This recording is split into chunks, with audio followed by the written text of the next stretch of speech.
now for the Brockington Coaches Show, where we catch up with all things Bulldogs with Coach Hilton. Always sending your messages on Twitter. Yeah, everything's good. Now let's go live to Sportsbook of Charleston with the head coach of the Bulldogs, Brent Thompson, and the boy, Luke Morrow.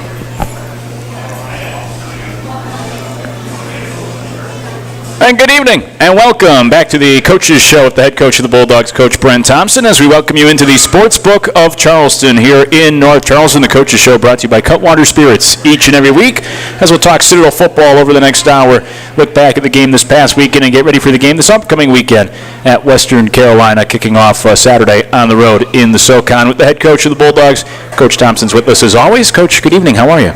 Well, I'm doing well. It was a good day. Got up here fairly easily today, no issues, and glad to be here. Yeah, good to have you here. Unfortunately, not many issues this time. Always can be a little of a Absolutely. Yeah, a little bit of a pain to get out this way, but good to have you and everybody else as well here at the Sportsbook of Charleston in North Charleston. You can always come out here. We're here every Tuesday talking Citadel football, but they got plenty of TVs to watch the Major League Baseball playoffs going on. The NBA begins tonight. NHL has gotten underway, so all sorts of sports to come out and check out. Of course, football on the weekends as well, and come join us every Tuesday to talk a little Citadel football as well. We'll get to our video breakdown in a little bit. We'll get to some questions as well for Coach throughout the evening, but of course at the end of the night as well, and talk about this past weekend, preview the upcoming game. Let's just spend a few moments on Saturday against Wofford, the 31-16 final against the Terriers this past Saturday. And it seemed like similar to that Furman game, there was that 5-minute stretch. You know, if you take away 5 minutes there in the second quarter, you outscored Wofford. But for that 5-minute stretch there, it was a sequence of some errors that led to Wofford being able to build a lead at the half, and it seemed like for the second straight week there's just a couple of minutes there that really seemed to do the team in. Well, you know the Jets got to win this week, by the way. You forgot to mention that. My apologies. I think we're on a streak right now. Yeah. We actually scored some points, and we beat Green Bay. Yeah. Sorry about that, Ricky. That's exactly right. And I actually brought clips from this game because I'm not really sure what we're going to get from Western. But I brought a few clips from this game where just talk about just kind of moving on to some other plays. But the game itself was it just felt strange from the start. You know, we didn't. I don't know that we were all that jazzed up in the pregame. And then it kind of showed, but we battled and we hung in there. The crazy thing about the way the game went was in my pregame speech in the locker room, I said, this is how we're going to do this, is we're going to defer this thing, we're going to kick the ball off, we're going to pin them down in there deep, we're going to get the ball back, and we're going to go down and score, we're going to jump up on this thing. And sure enough, and that's what they did to us. And I was like, you know what, man, this is the way that this day's going to go. We're going to have to battle here. And we ended up coming back and getting it to 7-7, and at that point, I said, you know, we're playing good defense. We settled down defensively. We found what we needed to get to, and I'll show you a little bit of that on the offensive side. And then, you know, it was the same thing, just like you said, and I said it out on Monday in the press conference, and that was compounding our errors over and over again. And it started with a kickoff return that we got a penalty, and then we got a penalty on one of those blindside blocks, and then the next thing you know, we're buried deep, and then we're buried deep for 2 straight possessions, turn it over there inside the 50 twice, and I got to hand it to them. They took their shots, and their shots paid off, and it seemed every shot they took, especially in that first half, as they were completing balls, they were going up for them, they started to get some momentum, and I knew once they got momentum right there, it was going to take us right into half. We don't convert on a 4th down just before the half right there, and then they score again, and it's just all we can do to get back up on our feet at halftime. We gave up one more, and then we found our offense again, and we ended up having 400 yards of offense, but 400 yards of offense and 16 points, it's just not going to cut it. We need to stuff that one in from the 1-yard line. We need to make our extra point right there. We kicked a field goal and really needed to score a touchdown there. We had about 3 or 4 opportunities from the 5-yard line, and now that becomes the issue, right? It was just getting first downs. Now it's like once you get down there, now you got to figure out a way to pound that thing in and punch it in. So we've got to put it all together there, and a lot of it does start on offense. We're playing still a lot of our younger guys in there. We're trying to mess around with 2 different quarterbacks in there. We've got 2 or 3 different fullbacks in there because Logan's out. So we've got to find and settle down, and that's what we're looking for this week. I told the team right at the end of practice today is we need to find out what we're made of, and we need to find out what we're made of this week, because it's going to show. It's going to show in how you handle that Wofford loss going into this game. This is a very good Western team. These guys, they had 700 yards. They throw the ball around the park. They're very efficient. If you don't take care of the football, it'll show. It'll show on the scoreboard. But if you do, you give yourself a chance to win. You take care of the football. You get first downs. You punch the ball into the end zone. And that's the way that we've got to be able to play this game. We'll preview Western coming up. A couple follow-ups, though, to what you just said there. And first, asking about what you said about the offense inside the 20. What have you seen from your red zone offense so far this year? Well, there's been two things. One, we've either gotten a penalty, we've turned the ball over, and the third thing really is just not being able to get all the way down there and just get a yard when you need to get a yard in there. And I was asked about in the press conference, something that may be personnel oriented, but our offense, we should be able to get a yard. We should be able to find a yard. We've got big enough backs in there. We should be able to. We've got run blocking offensive linemen in there. We should find a way to be able to dig out 1 yard on the 4th and 1 on the goal. The quarterbacks, you mentioned the quarterbacks. I know obviously the way the game goes, that dictates things. In a perfect world, what was the plan going in? What did you want to see from your quarterbacks if things went according to the script on Saturday? Well, Peyton was going to go in there and he was going to stay the whole game because he was doing really, really well. And we didn't take Peyton out because he wasn't doing well. We took Peyton out because we thought it could have been more of a quarterback run game with the way that they were playing it. And we thought Ahmad would give us the better option. Now, unfortunately, they both turned it over inside of the 50-yard line. Ahmad turned it over in a little bit of a more precarious situation inside the 20 there where it just kind of fell out of his hand. Peyton threw an interception there right around the 50-yard line. So both of them had kind of made their mistakes. But at the end of the game, when we watched it in its entirety, I came out of there saying, it was the right thing to leave Peyton in there. I thought he gave us a chance at the end of the game. He threw the ball really well. We did some really good things at the end of the game. I'm trying not to hammer the offense, but because we did do some things at the end of the game where which showed signs of life. And I did think we played good defense at the end of the game. It's just unfortunate it was just too little too late. Yeah, let me ask about a couple different guys and the performances we saw Saturday. Christian Hilton had, I think, 3 catches that were all at least 25 yards. We've talked about some of the issues in terms of the health of the wide receiver room. You lose Tyler Cherry. Well, Hilton as a freshman has really stepped in and has played nicely these last couple of weeks, especially Saturday, had some big catches. Yeah, you look at the depth chart going into August, Hilton's maybe your 5th or 6th wide receiver. Unfortunately, that's where we came down to now. Christian has really stepped up and he's done a great job. He's a guy that goes out there, goes to work every single day, doesn't say a whole lot. Believe it or not, his brother just graduated from the Citadel this past May, and I didn't even know that when I started recruiting him, and he kind of alerted me to that when we did start recruiting him. So I did think it was a good fit, but Christian's going to be a great player. He's got great concentration on the ball, runs really good routes. He's coming around in the blocking game. The only thing that we were just doing was just trying to get him caught up. And I think he's gotten to that point where he's got some confidence. He's playing in there. He catches the ball very similar to Tyler Cherry. He's got late hands. He's got great concentration on the ball. There's 2 catches in that game.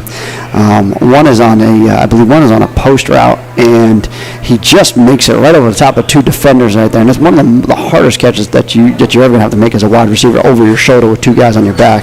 And the other one was right on the sideline. Even in the last 2 games where we've played him on, I think he had that one bad drop against Furman, but other than that, he's really done well. Cooper Wallace in the running game last year against Wofford, he had 127 yards. On Saturday, he was the leading rusher. And while Christian had some big plays in the passing game, Cooper provided the biggest play of the day, biggest play from scrimmage this year, that 56-yard touchdown run. I know he's had a couple games this year where he actually ended with negative rushing yards, but Saturday seemed like each time Cooper got the football, he turned in a nice run. Yeah, Cooper's an interesting one because he's streaky. He's hot and cold out there. Some days he's going to have really, really good days. When he can get downhill and he can square his shoulders, he's really a fast, powerful runner. Going side to side like that, he struggles a little bit because he's got to find a way to get himself squared up. So I actually brought that clip, and I want to talk to you a little bit about that clip and what we were looking at there and what he saw. I don't know if it's one of the clips, but I do have to ask about Ben Brockington. We saw him in action, and the big man rumbled in for a big score with 29 yards on the catch. Former lineman, now tight end. Just take us through that sequence, and Brockington as the tight end getting the touchdown score. Well, I didn't want to, it's funny you say that because I had it on there to bring. I didn't bring it. I didn't want to give away all my trade secrets there, but I'll tell you what we were thinking. I'll kind of explain it to you a little bit. So we had the tight end on the left-hand side. We were in an I-back formation, which we were showing most of the day right there. And what we were doing was we were motioning our A-back. So our A-back was on the right side in the slot position, and we were motioning them all day long. We were motioning them from right to left, left to right. We were just trying to confuse the safeties a little bit. So we had this play set up, and it was just a matter of the trigger that we were going to pull well. At the time, we were really in a bad spot because we got a personal foul penalty on Cam Maui. And I said, you know what, it's either now or never. We're going to take the shot. Otherwise, I'm going to sit on this shot. So I didn't know that it would score, and it almost didn't score, but we felt pretty good about it. So what we ended up doing was we took the right A-back and we took him all the way across the formation. When we took him all the way across the formation, the safety went with him. So when the safety went with him, the corner went with him. So they ended up two guys on one, really. And the tight end ended up leveraging the safety back to the inside. So he forgot all about his responsibility to cover the tight end to the inside, which we kind of figured with how much we were running the football. The other safety took the bait on the pitch, which was the I-back. So we play actioned it to the right, we motioned it to the left, and we hit the Y pop in the backside seam. Old school play, a great play to have around. A lot of guys always ask me about the old Y pop. A lot of old tight ends out there like Mike Davitt or somebody will always ask me about it. You got the Y pop in there, the Jason Bowers of the world. We always do have the Y pop. We hit Sonny Carley on it last year against Chattanooga. It's just something that you can break out every now and again. People always get a kick when they see linemen have the chance to pick up a loose football and try to run with it. They're not used to it. And we know the reason Brockington moved to the tight end is because he is athletic. He looked pretty good with the ball in his hands as he made his way in. Yeah, and I think I said it on the radio show at one time, is I didn't know what to expect. He's got really good hands. He's got nimble feet. He was the best option at tight end, and he was a great extra blocker out there. He was just more of a bonus when he had really good ball skills.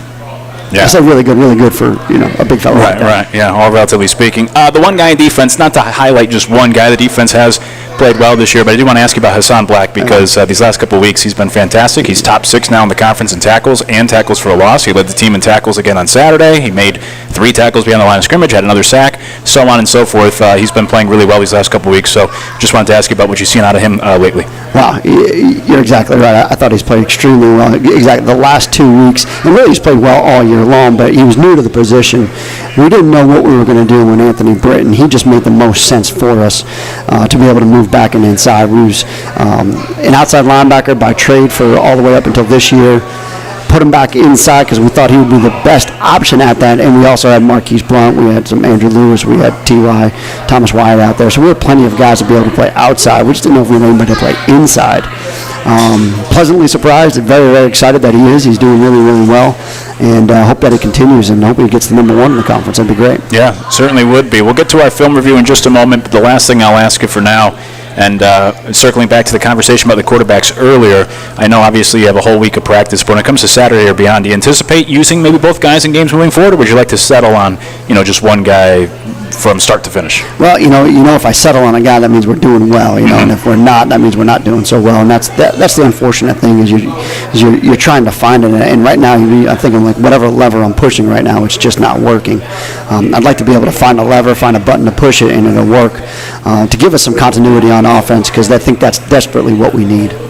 Bulldogs will be in Cullowhee this Saturday to take on the Catamounts Saturday afternoon with a 2 p.m. kick. When we come back, we'll get to our film breakdown, look at some of the plays from this past week against Wofford, and start to look ahead to this Saturday's matchup and preview the game with the Catamounts in a Southern Conference matchup for the Bulldogs. It's the Coach's Show with the head coach of the Bulldogs, Coach Brent Thompson, here from the Sportsbook of Charleston in North Charleston. Coach's Show brought to you by Cutwater Spirits. We'll come back with our film breakdown when we return after this, all across the Citadel Sports Network.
Back on the Coaches Show, the head coach of the Bulldogs, Coach Brent Thompson, here from the Sportsbook of Charleston in North Charleston, with the Coaches Show brought to you by Cutwater Spirits as we get ready for the Citadel against Western Carolina this Saturday on the road. The Catamounts this year 3-4, 1-3 in the conference. They open up the season with a win at Charleston Southern, then lost at Georgia Tech, beat Presbyterian. Since then have been in the conference schedule, which featured a loss to Sanford, a win against VMI, and more recently these last 2 weeks, a loss at Mercer, and then this past Saturday, 47-40 against Furman, losing to the Paladins on the road in a game in which they scored a bunch of points in the fourth quarter. Leads us to this upcoming Saturday, where the Catamounts will be back home and hosting the Citadel for a 2 p.m. kickoff this Saturday for a conference game. These Catamounts certainly can score the football. They're second in the conference in points scored.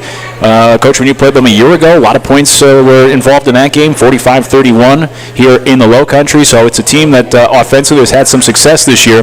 And I know you're going to take us, as we do each and every week, look at some film, take us through what you've seen out of Western Carolina this year. So I'll just pass things off to you, and you try to break it down for us, because these Catamounts have had some success offensively so far this season. Yeah, as I went through the film and I took some plays out, I tried to focus on one play, a little bit of football 101 for everybody out there, and I did it from two different standpoints this week. I did it from ours and I did it from theirs.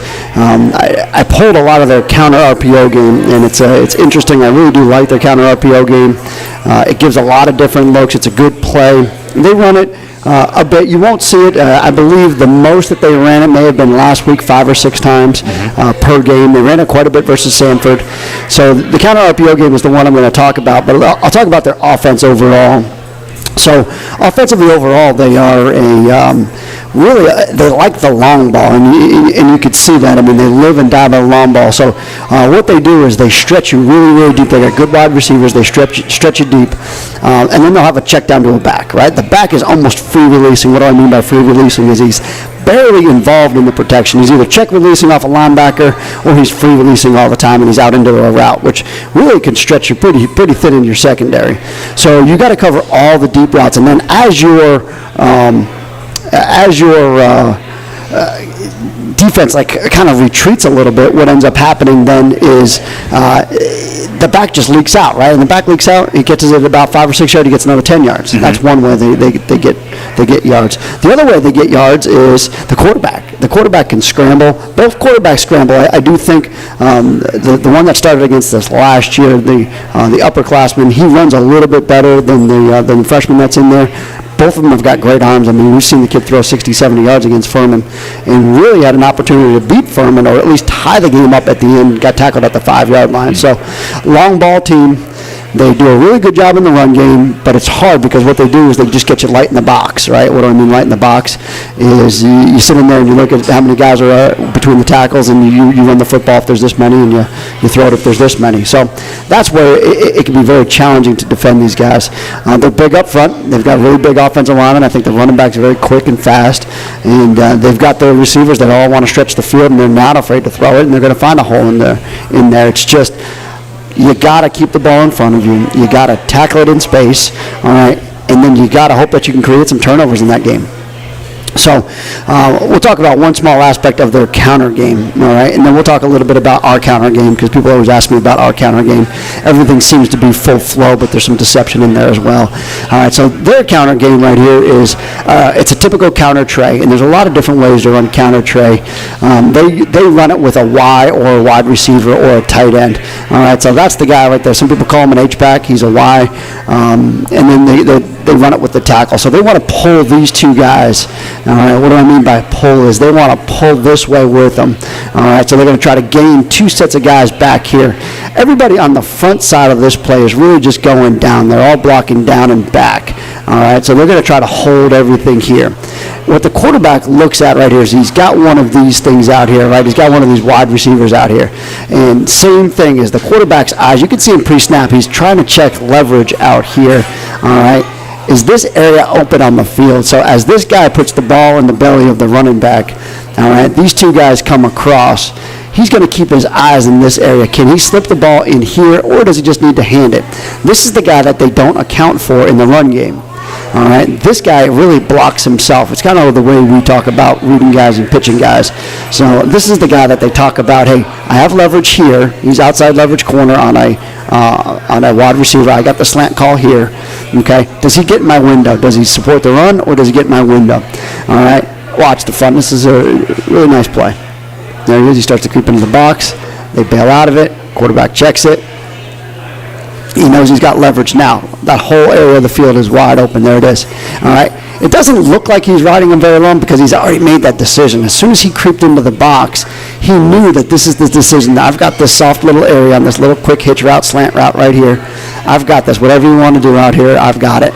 All right. And I'm going to get as many yards, if not more, and I'm forcing you to make a tackle in space with no help over the top. My next help over the top is right here. So support player, he's all by himself. He's got one-on-one in space, and they make a pretty good play of it. Well designed. I like the way that they run it when you have all that. So you can see here, so we're starting here is you'll see all these guys. So we have to account for the backside four technique, or the 4-eye right here. So the center's got to block back, the guard's got to block back, the tackle's got to block down. All right. Then they're going to pull and kick all of this stuff, right? So this guy stays here, which is nice. So they don't have to move the center too far. They can go ahead and leave him here. He's uncovered, so they can slide these two guys all the way around. So he can pull kick, he can pull wrap. All right, they can block back here, and then they can use all of these bodies, these three bodies all the way around. We would typically run it with these two guys. It forces our center to go back. These guys, he can go back now, and he can pull these two guys.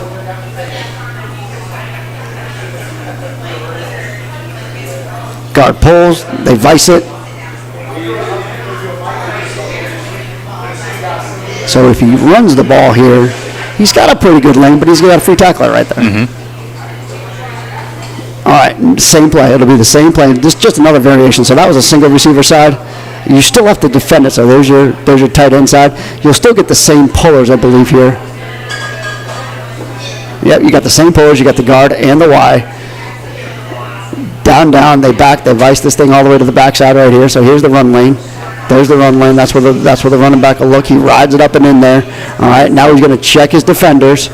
Okay, there he is. There's his safety. Safety's down, and he just misses the throw. Like, that's a little bit of a tighter window. It's actually a fairly decent job of playing it.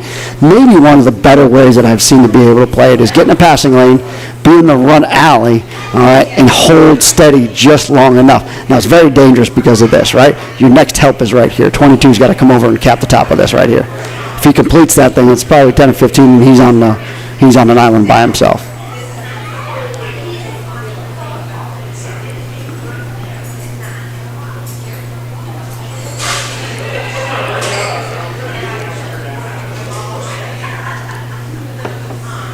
You can see if that ball's handed, they're in good shape.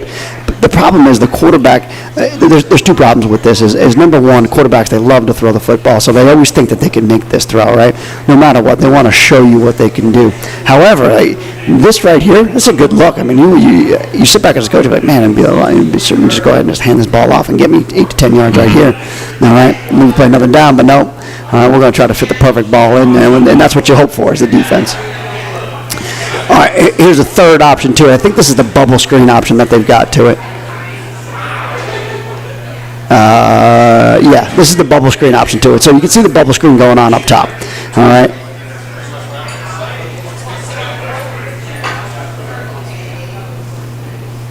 So quarterback didn't like the leverage out here, but they're using the same exact guys, right? They just window dressed it a little bit more. They took the guy from the outside. They slid him in, so that way you don't always know that, hey, when he's lined up in a wing position right here, we're going to run the counter tray away from it. We're going to read the RPO on the back side of it, or the front side of it here. We're going to run the bubble screen with a slant in there. All right, but I did want to show you a handoff and how this play works, or how it should look. See, they are light in the box, right? You really only have 4 guys in the box. All right, they got 4 guys in the box. They're adding an extra guy to the box right here. So now these guys have got 5 and 6. All right, for their 4 guys, he got him locked out of space right there. So this is just nice because it's a numbers count for these guys. Running back's good pad level there. All right, I believe this is another one right here. They've got, I think they throw the backside here.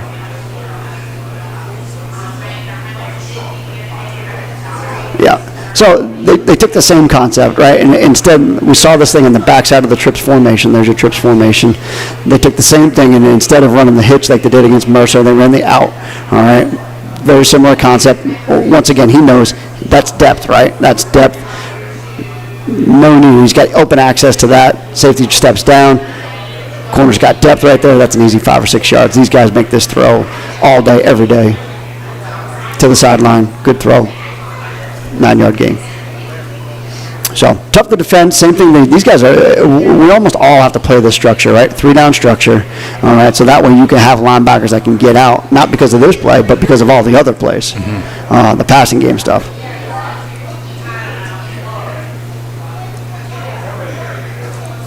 But same exact thing, right? Vice the backside of it, down, down, down, pull, kick, pull, kick. Simple concept, old concept. All right, good little concept. All right, so I told you what I would bring in here. The reason why I didn't bring any Western in is I don't know. Western doesn't have any relatable film to us. It's a new it's a new defensive coordinator. So we're preparing for a lot of different looks. So right now is I'll focus a little bit on Wofford, and since I brought the counter tray in, I always do get asked this question a lot because we are a full flow team, and it is, how many counters do you have? What do you do for counters? So we always try to carry about 3 to 4 different counters. We always carry, and you've seen it, the counter tray looking deal like I just showed you. We run it off of toss action, right? And we pull our guard up, and we pull our tackle, and we have some success for it. So if people are on our toss, that's our counter to that. If we're running a lot of veer, we have a counter trap option, which is it's an ability to be able to get the ball to the perimeter. It's technically an option play. Fullback goes one way, quarterback goes one way, and then we pivot back underneath and we come back the other way. So 2 very standard options for us. We've got reverses. I showed you a little bit of the counter trap play, which is our fullback trap. So we start our fullback one way, and then we trap the backside of the play right here, which we ran to some success against these guys. In fact, the one that Braden hit was a counter trap play. Same play that we hit ETSU on, and it's a very good play. And we can run it fairly effectively. Well, this is an A-back dive play, okay? So an A-back dive play, a lot of people don't consider this a counter play unless you really take a look at it. And that's what I want to break down with you. I want to take you through how this really becomes a counter play for us. So we're going to hand it backside to Coop right here. So everything's sending this way. So in this defense right here, we know linebackers are all keyed up to our B-back. Okay, so wherever the B-back goes, this is typically, and I showed you this last week, I told you last week that we had to really control these 2 guys on the field. All right, in order to control these 2 guys on the field, we had to counter the ball, we had to counter the look. So it was either counter trap or it was this play, all right? And then there's the next play that I'm going to show you as well. So the key to this play is speed, all right? Speed and precision. So Cooper right here hits this thing about as good as we can. So we tell this guy right here, he's got to jump the cadence a little bit. He's got to get at least a step in the ground before that ball is snapped, all right? So what we're doing right here is we are sending the B back this way, the A back this way, and technically the A back this way. So everything looks like action going this way. So you should get linebackers that move this way just slightly. All we're doing is looking to gain an angle on them. All right. Then all we're looking to do is take our offensive line and use that angle. So these 2 guys right here, so on the far side of the formation, in some form or fashion, they're going to get their way to this guy, and they're going to get their way to this guy, okay? So this guy's going to nod, or what we call nod. So he's either going to go out, in, out. He's going to find the best way to this play side linebacker, or the backside linebacker in this case, all right? The guard, he's going to go immediately to this linebacker here. The ball should split right here on the hash, okay? The ball should split right here on the hash. The safeties, they don't know where to go. The safeties can over-pursue this thing, all right? And once they do, is we can split the safeties as well, and I'll show you that. These guys are going to be responsible to kind of get to the safeties. We're going to add our wide receivers in. We're not going to block our corners. All right, so there it is. Quickly jumped it. All right, everything's moving this way. We get this thing cut off, so the center blocks back. That's going to move our nose guard. All we want to do is move our nose guard off this hash mark. All right. Once we move them off the hash mark, now we've got the angle, right? This play's all about angles. I told you these 2 guys right here, they're going to block these 2 guys in some form or fashion. They're going to find their way. And as you can do it, the thing splits beautifully right there. As you can see, Cooper hits it in a great spot. There's your safety. He's got him. He's tied down. We don't actually get to the backside safety, but he's tied and locked in there. But the wide receiver, I believe that's Christian on the front side, gets to the front side safety.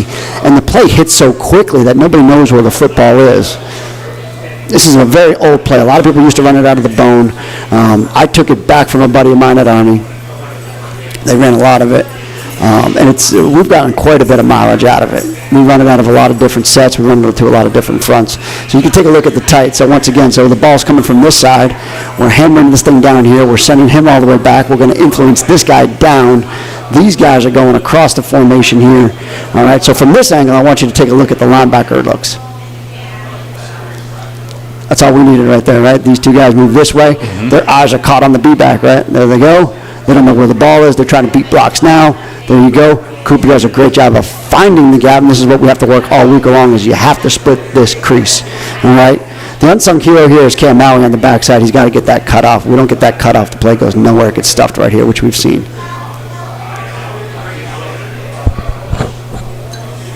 So, pretty good little play. Yep. The other play that I want to talk about right here is it's a similar in concept. It's another counter play. Okay, and what I mean by that is we're taking our B back one way. All right, when we take our B back one way, okay, we're going to bring our A back the other way. So once again, this is an angle blocking play. Now this play, it originated. Army was playing Navy, and Navy was a traditional 50 team. My buddy was the offensive coordinator at Army. After the Army-Navy game, I said, man, what was that play? I called him up one day. I said, what was that play that you guys were running? And he said, go grab a pen and paper. I said, okay. So I grabbed a pen and paper. I really didn't have anything. I wrote it on the back of a check, and I still have it to this day. I have it stuffed, and I don't know, I just kept it in my bag, and I was at LR at the time when I took this play. I pulled it out about last year, and I said, man, it was all crumpled up. I said, this is the original diagram of this play right here. So I've been running this play for about, probably about 11 or 12 years now. So this is it's a really cool play. It's another play that gets the linebackers going in one direction. So there they go, right? They take a step. All right, watch this. These guys come back downhill, all right, and now the ball's getting bounced to the gap. So we're center trapping this thing, okay? We're center trapping this thing. We're doing something very similar here. We're trying to get him to him, all right? Running back's got the 9 technique out here, the outside linebacker.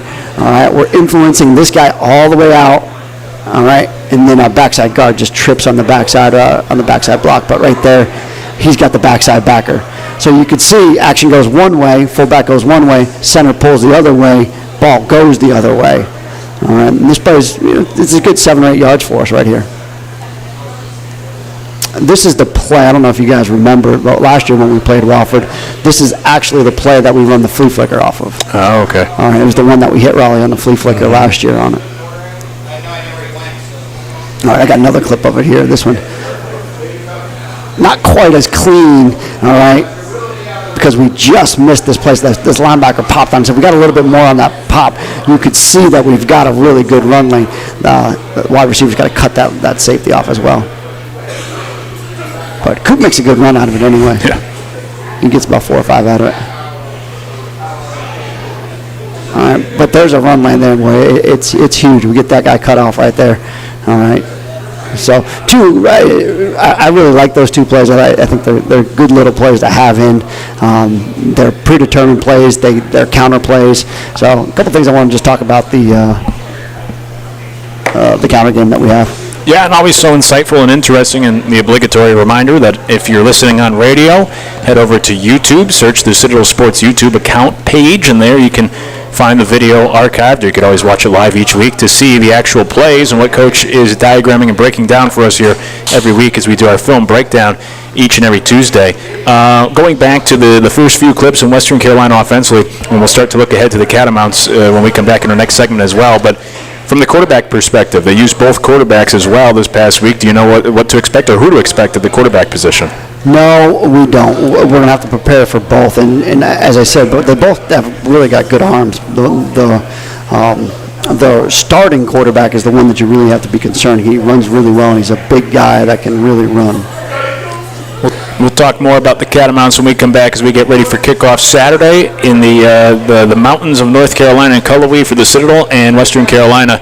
Again, head over to YouTube if you weren't watching the breakdown and go find it at any time, Citadel Sports. And when we come back, we'll break down the Catamounts more in depth here on the Coaches Show. The head coach of the Bulldogs, Coach Brent Thompson. We're at the Sports Book of Charleston in North Charleston. The Coaches Show brought to you by Cutwater Spirits. we'll look at this week's opponent when we return after this, all across the Citadel Sports Network.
Back on the Coaches Show with the head coach of the Bulldogs, Coach Brent Thompson, here from the Sports Book of Charleston in North Charleston. The Coaches Show brought to you by Cutwater Spirits, and we get ready for the Citadel and Western Carolina this Saturday on the road for the Bulldogs in Cullowhee against the Catamounts. 2 p.m. kickoff. Coverage begins on the radio side of things at 1 p.m. here this Saturday as we get ready for Western Carolina. As I mentioned earlier, last year's game 45-31. This Catamount team this year is similar in the sense that they're second in the conference in points scored, but they've also allowed more touchdowns on the defensive side than anybody. On offense, they have the number one passing offense. On defense, they have one of the worst rush defenses. Obviously, the Bulldogs like to be able to run the football, so it does make for an intriguing matchup here this Saturday. When you go up against this Catamount offense, obviously, Coach, you just broke down some of the things they do in our film session last segment. Another reminder, as always, if you missed it, go find it on YouTube and go watch it on demand. But when you go up against this Catamount offense and you know what they're capable of, averaging over 30 points a game and trying to try to match that, just what sort of challenges do they bring in terms of trying to slow down this team and maybe play at a lower score, not so much a track meet against a team like this? Yeah, that's the challenge right there, and you don't want to get into a track meet with these guys, especially us. What we need to do is, you're right, we need to slow it down, we need to take care of the football, and those are the things that really have gotten us the last 2 weeks, is if we take care of the football, we have a way better chance of winning those 2 games, and we certainly will have a way better chance of winning this game as well. So if we can idle it down a little bit, continue to get first downs, take our chances when we need to take our chances, but really keep the defense off the field. These guys, I told the defense just before we took the field today, keep the ball in front of you. Do everything that you possibly can to keep the ball in front of you. Tackle it, whatever it is, just force them to execute it down the field. And that will give us a chance as well. And hopefully, just like any offense is they'll make a mistake at some point. It's the same thing on our offensive side. We get the 14-15. Now you probably got to score because it becomes difficult to really execute that many plays in a row. Yeah, so that probably just answers my next question, but I'll ask it anyways. This is a team, Western Carolina, they've thrown multiple interceptions in 5 out of 7 games this year. For a team that does throw it as often and that does take as many shots, I was going to ask you if the philosophy would be to try to take a few extra chances, or based off what you just said, it makes it seem like you want to make sure you keep the ball in front of you and be more disciplined than them. Absolutely. Typically with us, and we use our run game, obviously, to set up our pass game. If we're going to take a shot, I need to know it's there. Just like we were talking about the Ben Brockington touchdown right there. Like, we knew that was there. We converse all the time in the booth. I talked to Ruck up there. I said, okay, who are they supporting and where do we need to go? And then I'll know exactly what play actions we need to go to, and based upon who's the support guy and what plays we've been running. So that's where we will take our shots. That's where we will take our chances. Now, you get behind, and then all of a sudden you've got to take more chances and you got to take more shots down the field. So for us, we may take 1 or 2 early on just to back them off of you. But for the most part, I like to know what I'm getting before I'll take a shot down the field. And you already mentioned this earlier, but you see a team like VMI throws the football a lot, but it is a lot of closer to the line of scrimmage. Dunk, yep. Yeah, so Western Carolina seems to be different in that they are going to throw downfield. They're home runs. Sanford and VMI are very similar. They will dink and dunk you. 5, 6, 7, what we call spacing routes, right? They're going to get you in a little bit of space. They're going to triangulate one guy. They're going to high-low one guy. These guys, they'll do all of that too, but they will take shots down the field, and if they don't, they'll just dump it off. I know you talked in your press conference yesterday about a couple of important pieces that you're still missing from the team, especially on the offensive side, and we've talked about it before with Logan Billings because unfortunately he's dealt with a couple of different injuries this year and right now not available. Last year he had 2 touchdowns against Western Carolina. He had the only catches of his career came against the Catamounts, so obviously he's a captain for a reason. I know it's a big loss at that B-back position of all spots to not have Logan still. Yeah, that one does hurt, but it gives somebody else an opportunity, and we gave Braden an opportunity last week, and Braden he's had a really good season so far, really. He was banged up a little bit midway through the beginning part of the season and got stuck behind a little bit. We brought Orlando in to give us a little bit of a change up there. Sammy Lou's been doing a good job there. But you're going to see Braden a little bit more because he ripped off a good run. He's got good speed. He's got good vision in there. There's certain things that he can do that the other 2 can't do. So it'll be good to see him as well and give him an opportunity to maybe fill some of those gaps that we missed with Logan. Logan was our fastest B-back and powerful B-back and had the most experience about the subtleness of playing the fullback position, and that we have been missing. I don't often ask about the travel arrangements, and apologies if I'm peeling back the curtain, but I know the team, you guys can't stay in town this year with Cullowhee, so you're going to have to travel a little more on Saturday. What is it like to, be on the bus a little bit and then get off and go and play a football game? Yeah, this will be a little bit of a new one for us. It's almost very comparable to playing VMI, where you stay about an hour away. And so what we're having to do right now is our hotel is being renovated. The one that we traditionally stay in is being renovated, and we're actually staying in Greenville again. So we're making a return trip to Greenville this week. We're going to stay in Greenville, and then it's going to force us to get up fairly early to get to our pregame meal because it is an afternoon game, and we always eat 4 hours out of a game. So we're going to stay, sleep, get up, travel about another hour and a half or so, eat, relax a little bit. We may do a walkthrough to kind of stretch our legs, and maybe a quick meeting to kind of get our minds right. And then it'll be about another 35, 40-minute trip into Cullowhee to be able to play. So a little bit different, almost like kind of like what we used to do with Division II, where we would stop on the way to a game, eat, and then, the game would be 3 hours away. We would go about an hour and a half or 2 hours away and eat. So not all that strange to me, but it'll be different for us for the last 8 or 9 years. Yeah, 2 p.m. kick Saturday against the Catamounts there in Cullowhee. Coverage will begin 1 o'clock on the radio side of things Saturday for the Bulldogs at the Catamounts. Then after that, the City will be home for a few weeks, which will certainly be nice and can avoid all these travel concerns for these last few games, or really last few months to open up the season. Hey, when we come back here in the Coach's Show, we'll get to any questions that have been submitted for Coach as we get ready for Saturday's game. We'll put the finishing touches on the Coach's Show tonight in preparation for the Catamounts and that matchup on Saturday. We'll wrap things up next. It's the Coach's Show with the head coach of the Bulldogs, Coach Brent Thompson, here from the Sports Book of Charleston in North Charleston. Coach's Show brought to you by Cutwater Spirits. We'll get to some questions when we return after this. Here all across the Citadel Sports Network.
Wrapping things up here for the Coaches Show with the head coach of the Bulldogs, Coach Brent Thompson, from the Sportsbook of Charleston and North Charleston. The Coaches Show brought to you by Cutwater Spirits. We'll hear each and every Tuesday during the football season, and come out and join us in person for the great food, all the TVs with the games on, and also not only a front row seat to the film breakdown, but a chance to submit questions as well. We always end the night by asking Coach some questions as we get ready for the Bulldogs heading the road this week to take on the Catamounts this Saturday. First one's not even a question, just good luck this week. Go Dogs. Much appreciated. Thank you very much. The question comes in, favorite Halloween costume and or movie? Okay. Movie. It would probably be, I'm a big Friday the 13th. I did like the Halloweens. Silent Night, Deadly Night. I mean, I used to grow up on those with my brother. I really enjoyed the thriller movies for some reason. I haven't watched too many of them recently. But I really did the Friday the 13th one, probably were all the way up until maybe the third or fourth one. I was all into them. Halloween costume, I always tell you the story about how my mother, she there's two things. I don't think I ever told you the second part of the story, but I always tell you that I was the Tin Man, right? And I had like all these soup cans all over me, and didn't realize that you have to bend your knees, and so they had to carry me everywhere. Well, the other thing is my mother she was fairly creative at the time, so and I really still have this outfit. I think my mother still has it at her house, but I was Pinocchio one year. And I was all decked out, and my mother, for some reason, she had this lederhosen, right? I mean, I was all decked out lederhosen, I had this thing in my nose and everything. I mean, she thought it was cool. I mean, at the time, I may have been 4 or 5 or something like that. But those are the two ones that I do remember, my two Halloween costumes that will stick out forever in my mind. Do your daughters have theirs picked out? I believe they do, but they pick out characters that I have no idea who they are, and they look at me like I'm strange. And I have no idea. That leads us to our next question. Favorite holiday and why? Favorite holiday is Thanksgiving. I've been asked this before. Yep.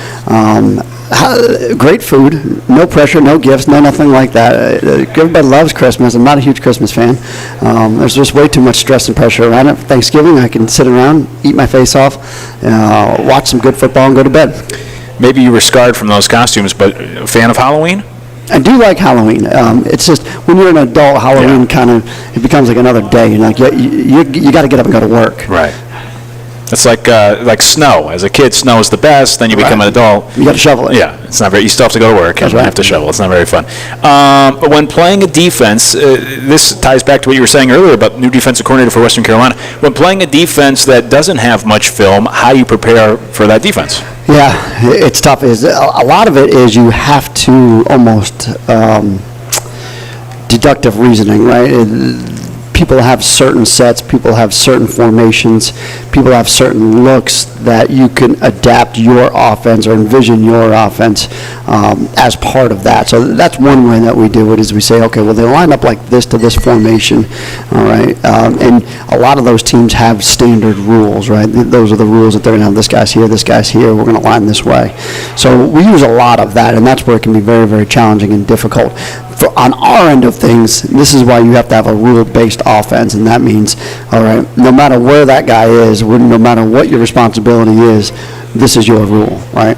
So if he's over top of you, base block him. If he's inside of you, down block him, right? If he's not there, pull, like all those different things, and that's why you have to have an offensive system that can adjust and adapt. And when I first learned the system, it was very hard to adapt.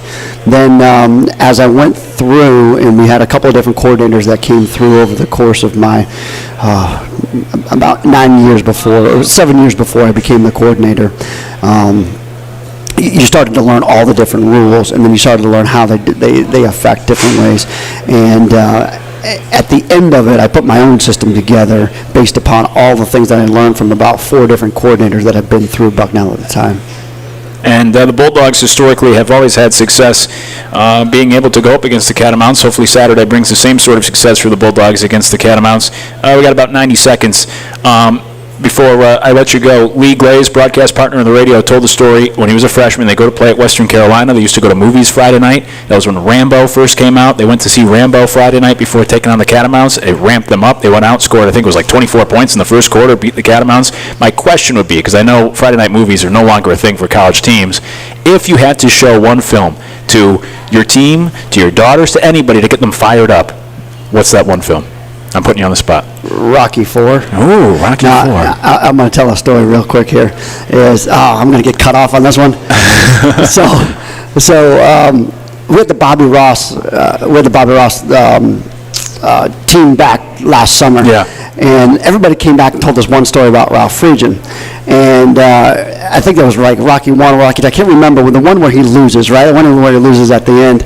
And all the guys were fired up, man. They were fired up after the game, kind of similar to what what Lee was talking about.